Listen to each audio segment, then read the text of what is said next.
All right, wonderful. Well, Mr. Knox, I wonder if we could start by, if you wouldn't mind telling me a little bit about your educational background and, kind of your experiences, growing up with education, what education has meant to you, over time, kind of that prehistory, before you get involved with the Opportunity Scholars Program. Okay, I want to be as efficient in the using of time as I talk through this as much as possible. So if something's not clear as we continue the discussion, please just let me know. I may have just forgotten about it. So I grew up. So Paul, you and I are about the same age, actually. So I grew up in South Carolina. Graduated, went to high school, and of course in South Carolina. Never left the state. Ultimately, joined the Navy. Actually joined the Navy in 1983, and I wasn't a great student in high school. Just a lot of other things going on. Wasn't overly enthusiastic about joining the Navy, but I was very enthusiastic about leaving home. So joined the Navy. Ultimately had early in my career, had a supervisor that looked at me one day and encouraged me to start going to college. It took him a few times. One day he was very forceful and encouraged me to go to college because it was something that I wanted to do, but fundamentally didn't believe that it was in the cards for me.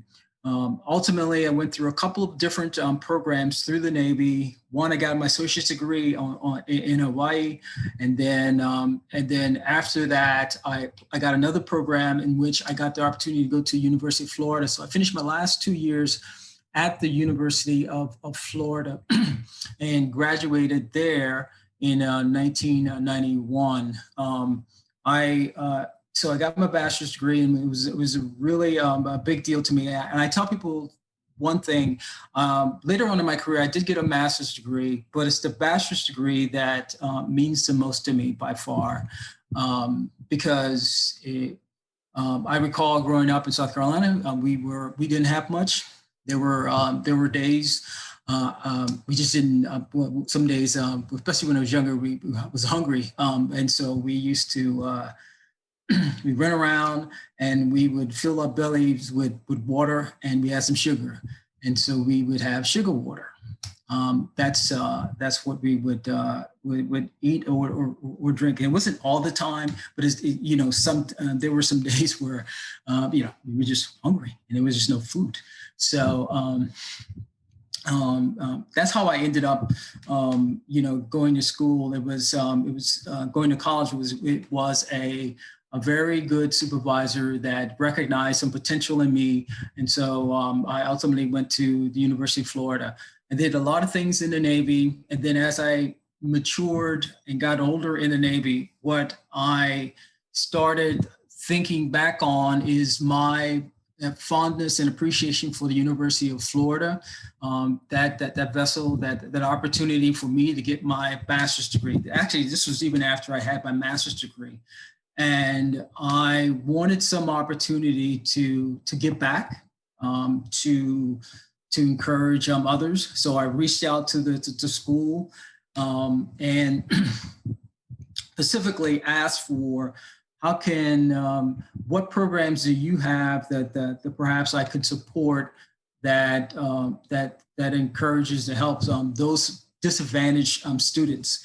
And then at the time, that's when I was introduced to MFOS as an opportunity. And that in and of itself sounds, it's exciting to me because, so for the MFOS, it's more than just mentoring or saying, hey, you have a scholarship, go get them, Tiger. It is. One could say it can be some hand-holding, but what Leslie Pendleton and her team do is they remain connected with the students, which I think is very, very important. Engage with them, listen to them, help them out, help them with life skills, because they don't, oftentimes young folks don't come in with the ability to be able to deal with all the pressures of going to the University of Florida or any big university. I remember I was maybe 20, in my early 20s, the first time I went to a biology class. I was a junior, but I had to take a couple of freshman classes. And I went into this huge auditorium, and it was dark. And the professor was, no, he wasn't a professor, but the teaching assistant was on the screen. He was just speaking and writing notes, and we were supposed to take notes. I was freaking out in that auditorium, because I was like, there's like 300 people in this auditorium, and they expect us to learn. How in the world can I do this? It took me maybe a couple of days to settle down. I mean, I didn't run away or anything like that, because I knew I had to stay and I had to graduate. But that in and of itself, that experience was a little bit terrifying for me. And I think back, and I had already been out of high school like 4 or 5 years, and I would imagine that for some other so another kid, maybe 17, 18-year-old, sometimes some experience like that might be challenging. So it's great that there is a support system to help students succeed. So for me, it is how I got connected with MFOS, is through reaching out to the university, because I wanted to give back and pay it forward, if I may.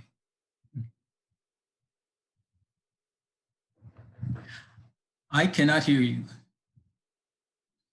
You think by now I would remember taking myself off mute. Last night I gave a lecture on Microsoft Teams, and I go back and forth to those different platforms, and I'm like, oh yes. My gosh. But Mr. Knox, thinking back on your and thank you, by the way, for sharing this just amazing, educational biography and insights on education. And as you were talking, I was thinking, can you, when you think about your own educational autobiography, what are some of the things that you think, say, first generation or non-traditional students need to be successful in terms of like support systems and that?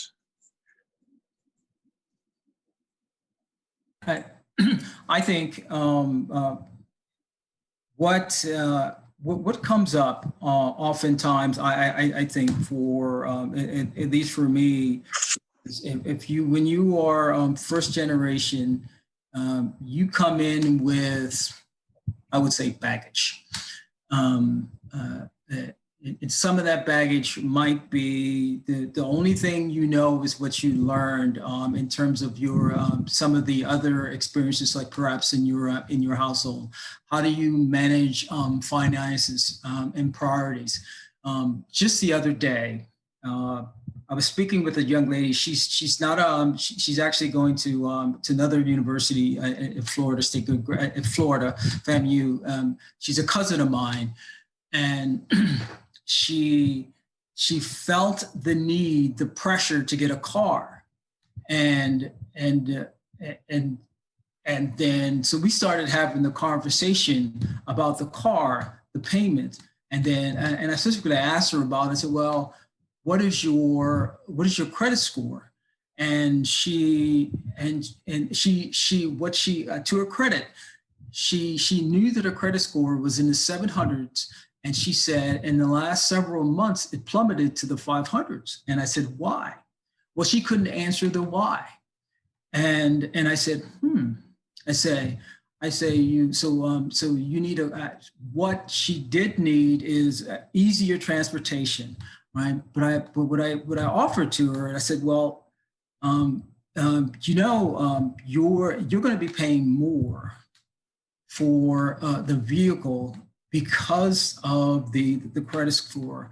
and you're in a situation where you need to be paying less. I said, frankly, you would be paying more than I would be for the vehicle, and frankly, I could afford to pay more. So you have to figure out first what's going on with your credit. And then with that, also realize just from dynamics, if you are going into the car dealership, she said, well, she's focused on the payments. The payments are going to be, I tell them my payments is $200 or something a month. I said, well, again, that's risky because well, how much are you paying for the vehicle? I said, these people are, they're excellent. They'll give you the payment that you need.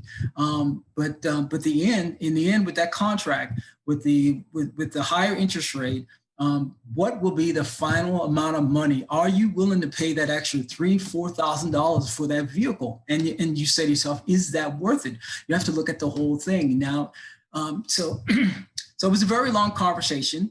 So I asked her I said, well, why don't you go and find out what's going on with your credit, and come back and talk to me the next day. It was a couple of days later because she had some exams. And what she decided to do was to pause, right? I use this example because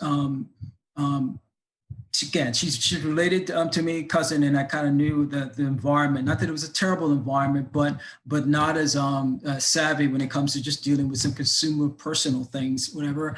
And then what is her priority? Is the vehicle the number one priority? Do you need the vehicle today? I'm very proud of her because what she recognized is that she did not need that vehicle today. This gets deferred. What is more important? Her education is more important. Working towards those particular goals are more important. I use this example because oftentimes these kinds of situations remind me of myself. Because when I use the example talking about the vehicle, I remember the first time that I bought a vehicle. I went to the dealership, I got the vehicle, and it was 6 or 7 months later, I realized it was too expensive. I looked at the contract and looked up how much I was paying for it. And it was something that, and I paid for the car, but I recognized, and I was very frustrated with the whole situation. And I was frustrated with myself because I learned the hard way that when I went headlong into the dealership, and the dealership was very accommodating and willing to help me, but I got distracted. And so I was not in school at the time, but I was a junior person in the Navy, and I didn't have a lot of disposable income, and it was very, very difficult. Back to my cousin, for her, I think that it would have been a larger distraction. Another pressure that she would have had on herself, having this enormous bill, insurance and et cetera, to pay for this vehicle, which would distract from some of her from goals. And so those things, those kinds of situations, those life stuff, that's why it's imperative that you have something like MFOS, where there's not a cookbook or a recipe necessarily says you have to do exactly this or that. But as long as you have folks that you can reach out to, part of Leslie Pendleton's team, to assist students and talk through some of the life stuff that comes up, it make them better prepared in the future. So I use that example. I could talk forever, but those are the kinds of things that makes it very, very valuable, more valuable than just the scholarship. Now, if you had a choice, of course, you still want to take the scholarship. But if I had a choice, I would want to be in a program where you have the extra support like MFOS. Yeah, thank you. Well, Captain Knox, you obviously have a very busy schedule, and working in the Leadership Council for MFOS is yet another activity for you. Can you talk about, personally what it means to you to be in this leadership position with Opportunity Scholars, and then also how you would, let's just keep it there. I was thinking,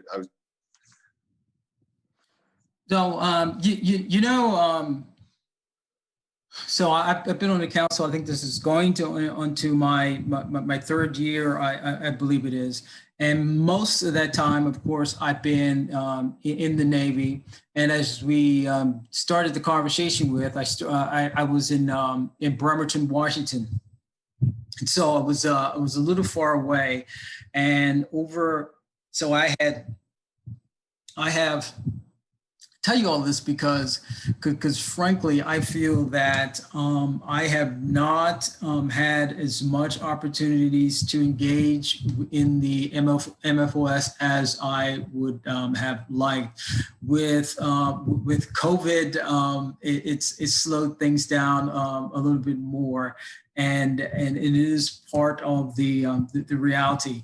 What I get a kick out of, and what I hope to be more involved with, is engaging students and or whatever Leslie Dean would be helpful, and we've talked a little bit about and around that specific those discussions.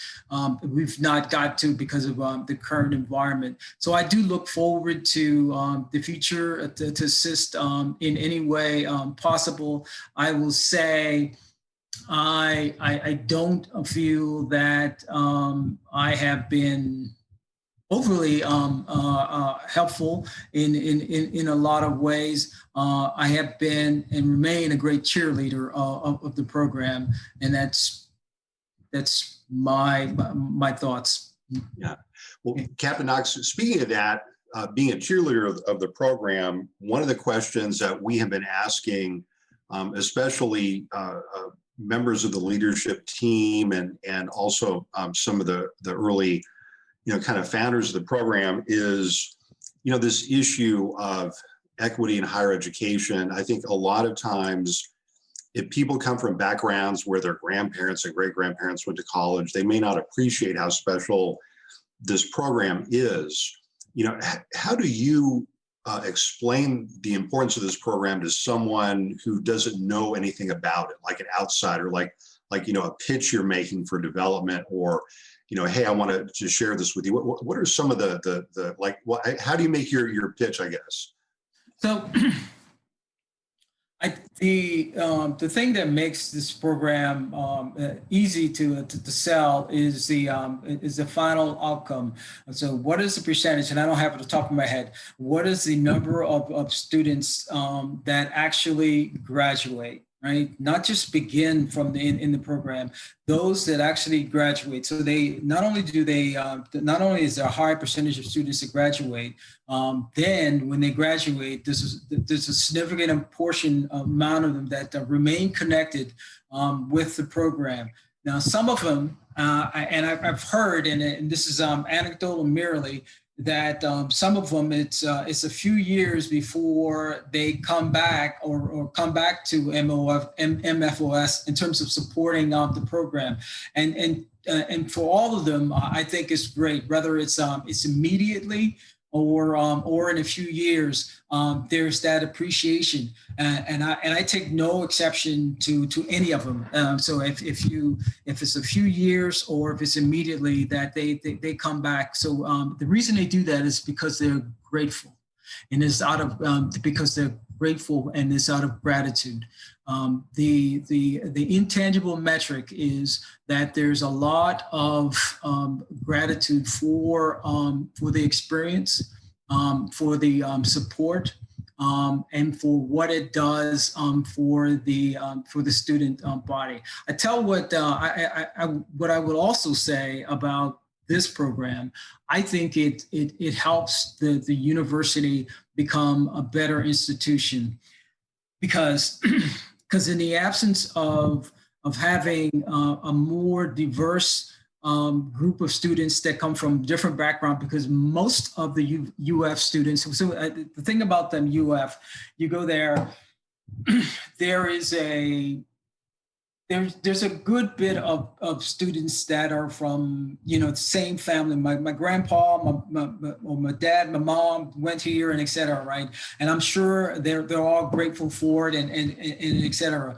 But it's what is also very helpful is you have first generation students and with a support structure, and they recognize they too belong. Because what happens, these students, they go out and they become part of the workforce, and they belong, and wherever their goals will take them. So they belong in the program. They belong wherever their goals will take them. I think it is important for the program, for UF, for whatever company, that they have a diverse workforce, of diversity of experience, and also race, backgrounds, and all those things will make the organizations, make everything better. So the greatness of MFOS and what it does is you have a community of folks working together, and there's that small community at UF supporting those students, and those students learning and life skills, and then not only just academics, and then they become better, and then they take all of those experiences, those intangibles, to their new workspace, or if they become entrepreneurs, whatever they want to do, they take that with them, and that's a great benefit. Excellent. Thank you, Captain Knox. Well, Adolfo may have, I'm sure, has some questions for you as well. But I was wondering, as you were talking, I was thinking about, your experience, your academic autobiography, going to school and college, in active duty military is a tremendous challenge. But in your assessment, how has the college experience, or maybe the pressures of being a college student, changed over time, compared to like when you started in college and now? You mentioned, I love the story about the niece, with transportation and stuff like that. What are some of the challenges in your mind kind of facing college students now that have made the situation, kind of tough for them, or, some of the things they have to overcome? The world is changed a lot. I'll talk about social media and all that stuff. So I think it's tougher for kids today because there's a lot more noise, right? And it's a world where if you get too wrapped up in my view, if you get too wrapped up in your phone, that is a very powerful device. Everybody, whether it can get their own account, and they can have their own megaphone. Now, of course, some people are louder than others because some people have more followers and et cetera, right? But you have the opportunity to listen to all of these things. I think that some of the challenges may be listening to or paying attention to, or assuming that some of that noise represents reality, or they may relate to some of it. I think it'd be challenging. It's more challenging to have all of those kinds of pressures because they get a lot more information than I used to get years and years ago. Much more quickly. It can be completely unfiltered, unvetted, et cetera. And depending on their ability to filter things out, it may make things worse for them. I say on that end, it is. Because you get a lot more information, and you can hear more about this person and that person. You can stay in touch with all of your high school friends and other people and et cetera, et cetera. And that can be, depending on the information you get, that can be tough. I remember years ago, before social media, internet, and all that stuff. I would hear about some of my friends, their successes, and especially when early in my career, when I was just in the Navy, when I didn't necessarily feel that I definitely didn't go to school and everything, and didn't think it was really possible, and I found it kind of tough. But I didn't hear as nearly as much as the young folks today.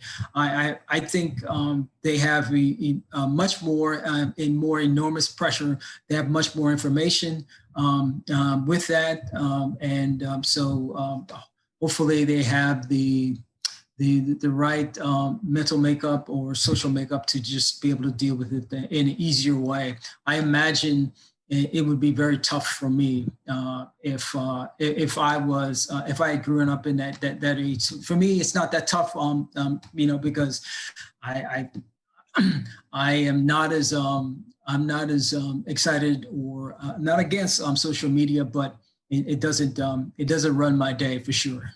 Right. Exactly. All right, I have a question, Mr. Knox. So when you were talking a little bit earlier about the history when you arrived to UF after your AA, right? Your associates, you moved down to UF. My question is, understanding that demographically UF underserves minorities, did you find any safe spaces that you could rely on at UF where you could feel safe, secure during the time being here? I'm asking the question just because MFOS, is built on minorities, it's built on first generation. What are some safe spaces that students might find available outside of the MFOS program? So Adolfo, that's a great question, and I'm not sure I know how to answer it. But I do, the premise of what you asked is great because I recall when I went to UF, it was I thought as a 24-year-old, it was incredibly difficult because it wasn't a very it was not nearly as diverse as I would have had liked, whatever, and that's and it was just it was a tough place. I was in the Navy, actually still in the Navy, full time, but my job was to get my bachelor's degree, and so what I found will work for me, Adolfo, is that I needed to be close and affiliate with the other Navy people. I had friends outside of the Navy as well. There were a few times when I got invited to parties at UF. There's always a party. I found I couldn't relate. I didn't care for most of them because some of the social things that went on there just didn't make any sense. Or maybe I was just past a lot of that stuff. But what was a safe space for me was a lot of the folks that had some of the same experience. And some of the same experience for me was just the fact that we had all been in the Navy, and each of us had got accepted to get our degree at the university. And we were still active duty military, and so we still had to go to so we were still still doing the Navy thing officially. So there was something to relate, but I found it very tough. And a couple of us that were still in the Navy, and we would talk and we would engage each other. And if I may, it's one of the things that I got involved with is at the ROTC unit, the Navy, was we had a lot of of young students that were not that were not in the Navy, but they were just starting out fresh, and particularly those people that were not in the majority, they had a lot of difficulty. And I remember the incoming class of students at the ROTC. It was huge back in the day. I think it was about 100 of us.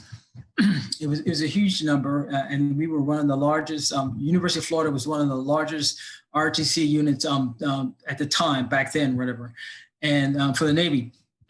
And I remember over the course of the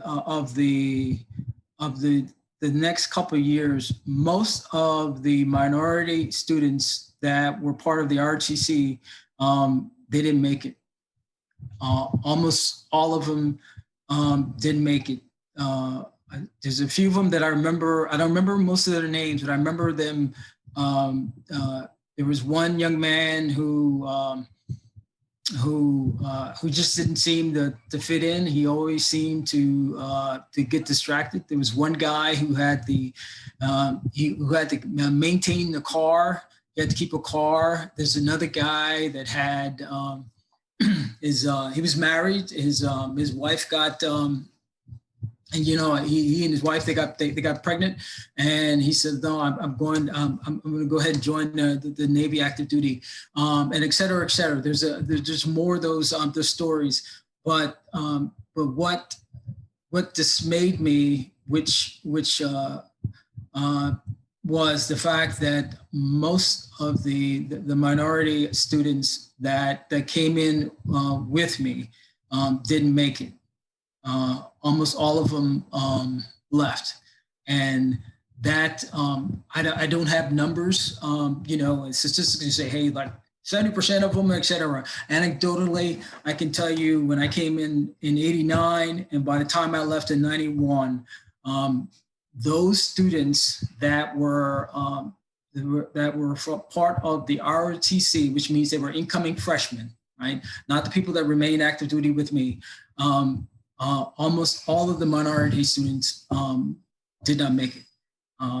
And that was very tough to go through, because in my assessments, and anecdotally, none of the reasons none of the causes were due to academic in terms of like their ability to succeed. It was always something external, whether it was financial or whether it was financial. I mean, financial or like family, like in case of so those are that made a significant impression. So there is a great passion, and it's obvious to me and obvious to a lot of smart people that you need more than just providing students with especially first generation, providing them with just the scholarship. You need to help them, shepherd them along the way. So that I'll use that example. That's a very fantastic answer.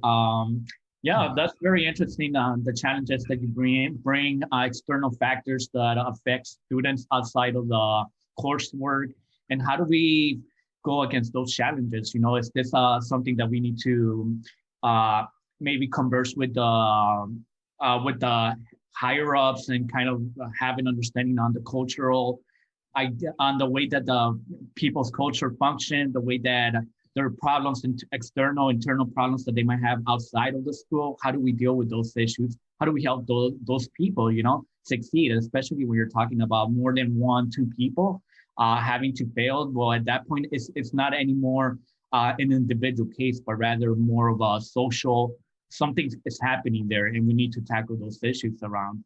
But just moving on to the next topic, I would like to say maybe what's an advice that you would give to the first year MFOS students if you had them around? Like, what's one of the things that you would tell them so they could keep going on? I know you had a good arsenal of maturity in that sense because you went to the military, then you went to UF. So, even in your situation, you still seemed like you were saying you had a difficulty, but even then you had like some tools to help you during the process, you had that maturity that many do not have.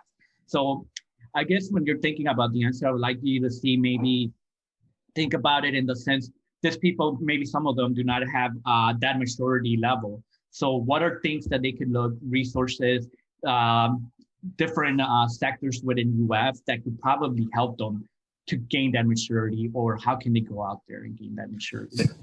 So Adolfo, may I say, yeah, you asked some good questions, but that's a tough question. That's a tough question there. And here's why I think that question is tough, because I value the individual. Everybody has a different situation. And so my approach would be first to engage him or her, ask him or her about their experiences, and then secondly, ask them about their expectations. What do they expect to accomplish? Right?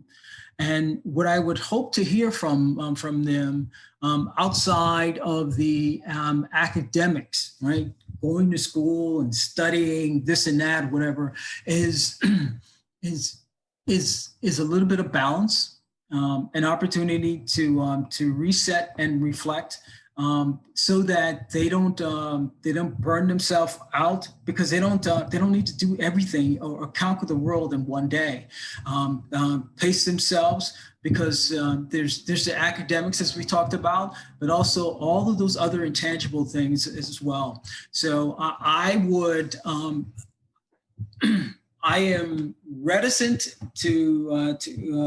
or maybe I just don't know of a simple nugget per se at this point. But I would be eager to hear how that student is, what his or her perspectives and expectations are. And sometimes in the midst of listening to that, you may hear some things that some things they may say that may be a little bit, put a little bit too much pressure on themselves. And so from there, then maybe I'll have some thoughts, but that'll be my approach. Fantastic. Definitely place some communication on the student, listen to their problems. At the end of the day, it's almost like counseling in a way, like you need to understand what's the root cause of the issue. Thank you. I think those are my questions for now. Thank you. Well, Captain Knox, I know we've taken up a lot of your time, and you had to defer another appointment for us. I'm just very grateful. And I'm going to ask you, I'm going to take advantage of you yet again. And ask if you would be willing at some future point to do another oral history interview, which would focus much more on your military career. We have at UF a collaboration with the Library of Congress. The Library of Congress's Veterans History Project, which is a congressionally mandated project. So the interviews that we do at UF with military veterans actually get archived both at UF, but also at the Library of Congress Veterans History Project. So you don't have to just kind of think about it, but we would love in the future to be able to interview you about your naval career, if that's something you'd be interested in doing. We'd be very honored if you would consider that. Yeah, I would. Yes, the answer is yes. When it comes to UF or anything, the answer is yes. I still prefer if you don't call me Captain Knox, by the way. Just me. I tell people, as because yes, I was a captain in the Navy, and proud of all that. I tell people it helps my transition if people just call me Bernie, Bernard, or whatever, because I'm no longer a Navy captain, and I'm okay with all that. The experience has been absolutely wonderful, And anything that would be helpful for students or anybody, I am all in. So to answer your question, absolutely, Paul. Just let me know. You. Thank you so much. I appreciate that, I Bernie. promise not to mix up my schedule the next time. Well, wonderful. So we may have, just to kind of let you know the next steps, Bernie, we will have the interview. We've recorded it, of course, and we'll be transcribing it. We will get you a copy, as many copies as you'd like. And Deborah Hendricks, who you met briefly earlier, is our producer. So she'll be getting that material to you. The transcript will take a little longer. And then again, down the road, we're going to start production on the documentary about MFOS. And if it's okay with you, we may ask you, contact you for some follow-up questions. But at the same time, if you have other observations about MFOS or really anything, and you want to get back in contact with us, just let us know. And we can kind of schedule an interview, around your busy schedule. Does that make sense? Makes perfect sense. Yes, sounds great. I guess I just want to thank you, Paul Adolfo, for your questions, thought-provoking. I do hope that this do provide some benefit as you continue your work. I think this is I know this is a great program. I pound the table for it, and mostly because of all of the other support that's provided, and then what you do in terms of providing an oral history or anything that helps in terms of advertisements, the discussions. So more and more people hear about this stuff. I think it's fantastic. Even if it's most especially if it assists other universities to say, maybe we could do something like that, so we can help our students, right? So we can make their world, make their experience better. I think all of the stuff that you do, all of you, helps the students along the way, future students in particular. So I say thank you. All right. Well, thank you, Bernie. We really appreciate you taking your time. And like I say, you know how to get in contact with us anytime, feel free. And you have a wonderful day. Be safe now, and we'll talk later, okay? All right. Bye, gentlemen. Take care. Bye. Thank you.